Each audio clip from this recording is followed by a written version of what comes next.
పాదము చందన వెలిగే హారతిలో పావనునికి పరమేశ్వరుడిని అందించే మంత్రం నీవేనో.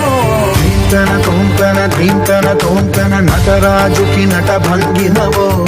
ధీంతన తోంతన శంకరునికి సంకీర్తనవో. ఈశ్వరుడే అను నిత్యం తనలో తలచుకునే ఓంకారమువో. శివ హృదయం కరిగించే ఆ పంచాక్షరివో.